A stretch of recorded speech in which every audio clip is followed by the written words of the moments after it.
tonight's top story, and Jennifer Lewke joins us to explain why the more controversial bills likely won't even make it to the Senate floor. Jen?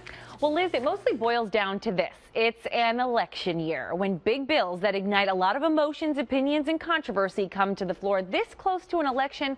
Lawmakers don't want to ruffle any feathers because voters are more likely to remember when you cast your ballot.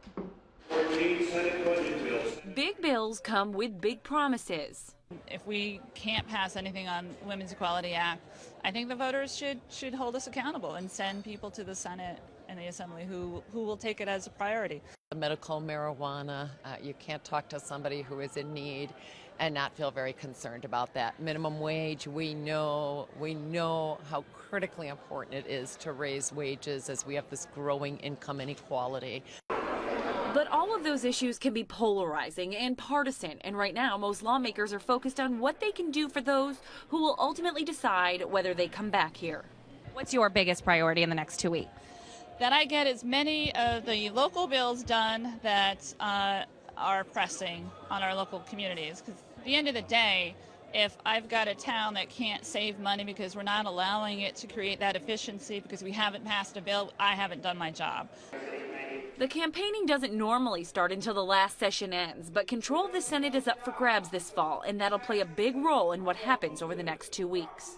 We've had past failures on a few of these bills that we just talked about.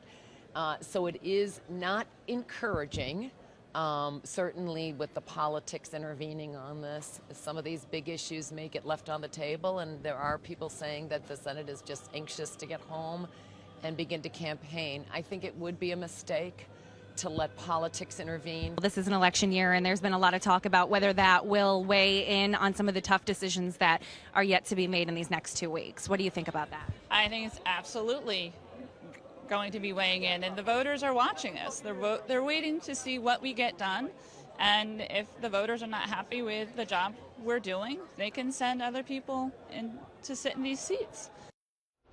Now, of course, it is still possible that lawmakers could work out last-minute deals on some of the more controversial bills. They went into session today at 2 o'clock. We, of course, will keep close tabs on what gets discussed and what gets voted on and what doesn't. Live in studio tonight, Jennifer Lewke, CBS 6 News.